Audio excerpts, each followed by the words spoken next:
Zach and Tanner. We're talking about the NFL still. We're talking about the three head coaching vacancies that are already open. Of course, there'll probably be at least two or three more that are going to reopen at the end of the year. But we want to talk about the ones that we are 100% sure are going to be filled, and there'll be new head coaches there next season. So it's the Lions, the Falcons, and the Texans. They're guaranteed to have new coaches next season. Tanner, just starting off, who should these teams hire? I mean, we could talk all day about who could be hired, but who should be the hires? Zach, and as you said, that's almost a whole other episode because so many different Right. candidates, and how it to before I get into detail, it almost is like who the top candidates are. There's obviously going to be candidates Right. that every single team is going to want, but then they're also going to have teams that have a better chance than others. So that's something to keep into perspective here. But we'll start off with the Detroit Lions. I really think Robert Saleh is a really good choice. He really helped turn that 49ers defense into one of the strongest in the league, and they almost won a Super Bowl from that last year. I mean, when you heard Right. San Francisco 49ers, personally for me, you immediately thought of defense. So his impact on the team, at least on the defensive end, really helped. And again, they were so close, but it was a Kansas City Chiefs team that you had Patrick Mahomes, who was the best player in the Yeah. postseason. I mean, It's team of really tough destiny, to to be stop. honest. um, and then I and then something that I don't is something that is important to note is he also is a native of Michigan. Listen to this. right. You're gonna love this. Went to Northern Michigan. He was a defensive assistant at Michigan State and Central Michigan. So you can tell that he's been around Michigan for a little bit. So picking up Saleh would be a huge plus for the Lions and also just the entire state of Michigan. Gives me kind of Jameis Winston and Tampa Bay Buccaneers vibes. At Florida State, they decided to Sure. have the first round pick. Absolutely should Yep. get Mr. Winston. No, he's not there anymore. That's another story though. But when it comes to the Atlanta Falcons, one person I think could really turn them around, and not just for the Falcons, but any team who needs a new coach, is Eric Bieniemy, the Chiefs offensive coordinator. Since joining the Chiefs in 2013, he has helped transform their offense into arguably the most lethal unit in the NFL. He really Yeah. knows how to work well with young quarterbacks. And if the Falcons decide to move on at some point from Matt Ryan here, I think Bieniemy is a great candidate for Atlanta. He's a top option, as I said, for a lot of teams this upcoming offseason. And from what I had heard, it's a huge win for the Falcons because they actually get to interview him first. So to hopefully try to work that Atlanta magic and get him to the team. But so for the Falcons, and again, arguably whichever team gets him for that head coaching job, Bieniemy would be a really, really great pickup. I mean, again, he's helped the Chiefs get to where they're at now, but the Falcons could really use him for the next upcoming season. Then finally, we have the Houston Texans. So they obviously have Saleh and Bieniemy on their list, but they have also included the New England Patriots offensive coordinator in Josh McDaniels. He worked with Cam Right. Newton, obviously, when he went over to the Patriots, of course, after losing Tom Brady, which is still weird to me to see Brady in Yeah. Tampa Bay. But Cam's been doing pretty well. A lot of people could have counted him out, but he has performed well, and that's in part to the work that McDaniels has done with him. I really think for Houston, if they can't get Saleh or Bieniemy, I think McDaniels would be a solid option. The only concern that they do have is that he might be a little too I want this, I want that, which is what the Texans want to try to avoid. But if they can maybe work their way or get past that, I think McDaniels would be a good option. So again, and there's obviously a lot of other candidates, but I think those would be really good fits to try to help those teams turn around because they're really looking to try to continue to rebuild their franchise. Eh, Tanner, you're exactly 100% right about Salah. To the Lions, it makes 100% sense. Obviously, like you said, he's from Michigan, and even the state legislature lobbied the Detroit Lions for them to hire Robert Saleh to be the head coach of the Detroit Lions. It's tough when it gets to that level. You don't see that very Yeah, often. I mean, they're like when the government is telling you to do something. I mean, maybe that means do the exact.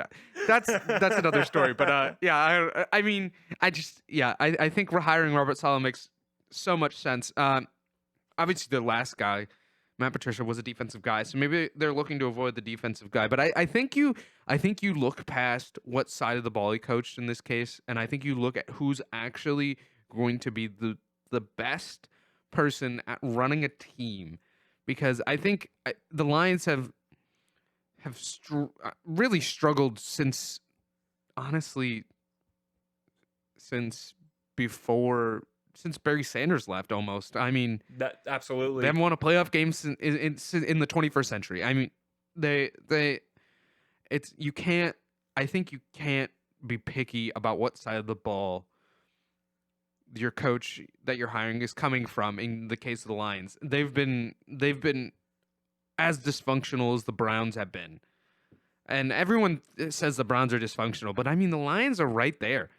So I don't think you can go wrong with that. And I think there's a big thing here with Robert Saleh if you hire him. He speaks the Michigan lingo with the media and the fans. He's coached in Michigan. He's played in Michigan. He grew up in Michigan. He's Michigan through and through in a lot of ways. And I mean, yeah, he's been on the West Coast for a couple of years, but I mean, you can't go wrong with that. And that's almost as important as what's on the field is what you can say to the media, and especially early on, because they're not going to be good his first year there or his first couple of years there, as they're rebuilding the team and putting in new pieces and restructuring the team in how whoever they hire as the GM and Saleh wants the team to kind of look like. So you yes, the team's not gonna be great early on, but I think hiring someone like Robert Saleh makes a lot of sense because you're getting someone in who can ease the transition, who knows what Michigan people want to hear, and I think that's huge. I I think that's really big. absolutely. It's something that doesn't seem like it's important, but at least in a big sports area like Michigan, it really is. So no, I that's something that I would have thought about. So very good point there. Eric Bieniemy to Houston. It's almost a match made in heaven. You're pairing Watson with a coach like Bieniemy. It makes too much sense. Now, Bieniemy's got to hire a great defensive coordinator. I think he should get Wade Phillips, and I think he should convince Romeo Crennel to stay on staff for at least one more year to help with the transition. Because obviously he's been the defensive coordinator right now. He's their interim head coach. I think you hold on to Romeo Crennel for another year to help the transition. But if you can get Wade Phillips, and Wade Phillips is, I mean, similar thing to what happened when he was with the Rams. Basically, yes, the Chiefs, or sorry, the Chiefs, the Rams. Jeez, I keep saying the Chiefs today. The Rams, They're a good team. yes, the Rams hired Sean McVay to be their head coach, but Wade Phillips basically was the head coach of the defense. And I think if you do a similar thing, Wade Phillips, hey, bring you in, work on that defense. Of course, you're going to report to me, but if you can be in charge of the defense, it'll be perfect for me. And then him and whoever he hires as offense coordinator can really just scheme up a bunch of great things for the offense.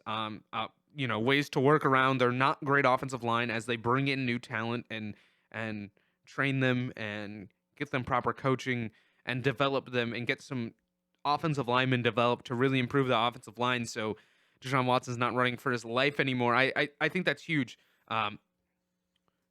Yeah, I think Bieniemy makes the most sense to Houston.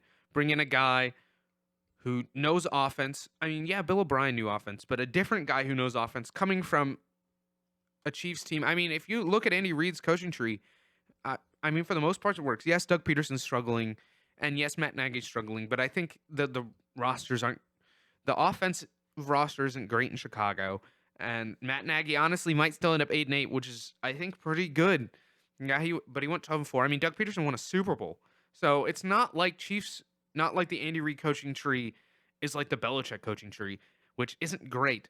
And that's why another thing I think they don't go after Josh McDaniels. I think they want to avoid Belichick after bringing in Bill O'Brien, who was a Belichick guy. So Eric Bieniemy makes way too much sense in Houston, and then in Atlanta, I'm going a little bit of a different route here. So I think the Falcons need to get someone who's willing to be aggressive on both sides of the ball. I think that's was the problem under Dan Quinn. They would come out to big leads and then they go conservative and blow them. And that's happened less of late with Raheem Morris. And I think Raheem Morris is a viable candidate.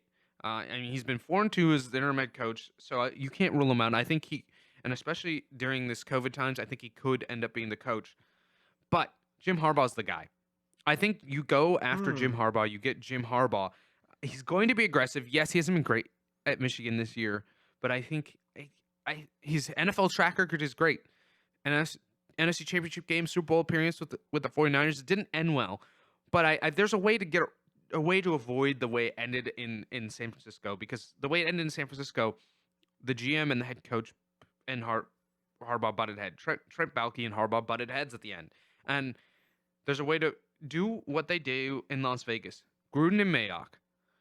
It's a relationship that's a little bit different. Yes, Mayock's the GM, Gruden's the head coach, but they work together to make basically all the roster decisions. And I think if you have Harbaugh and a GM who's willing to do that, who like a Lewis Riddick, I think, who's one of the smartest football minds in that's not on a football team right now. I mean, Lewis Riddick is a hot candidate anywhere, but I think if you can get Lewis Riddick in with Harbaugh and they can agree to have a similar relationship to what Mike Mayock and John Gruden have in Las Vegas, I think that can work really well, and it brings it lights a flame. It lights a fire. Harbaugh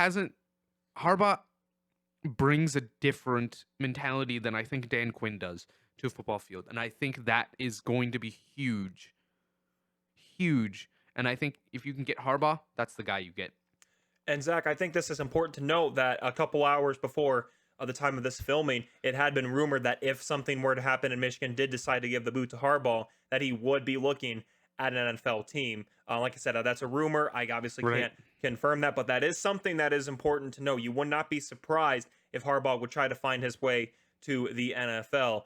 So I'm a little suspicious of if you're predicting the future, if you know the future and you're just not telling me, but great. Harbaugh to the I Falcons. agree with that. I would love to see Harbaugh back in the NFL. He was really successful during his time. I like your picks as well, and it's going to be important for these teams, again, as I said, to rebuild. Because as we said, teams like the Lions, I think they have a good number of pieces. They just, Right. as you said, Right. in a lot of sports, a team can only go as far as their coach. So important for them to hopefully find the candidates that they want, and then see how their turnaround will be, whether it takes one season or maybe takes the span of a couple seasons. Yeah, here's what I'm gonna say. These teams have to get it right. I mean, they say getting the quarterback wrong, you're off.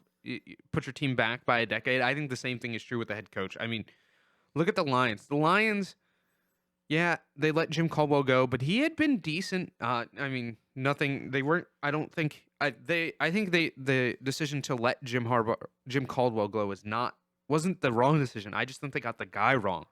And now they're going to rebuilding again after Bob Quinn and Matt Patricia are gone, and it's going to take a few years to get back to what they were.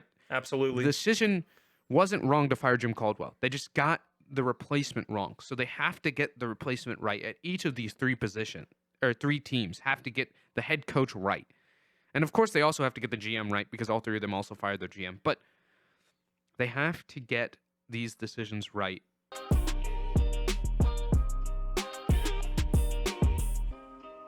If you enjoyed this video, like and subscribe for similar content, and also let's get a discussion going in the comments down below. We'd love to hear and debate your opinions as well. You can also check out full episodes on all the major podcasting sites.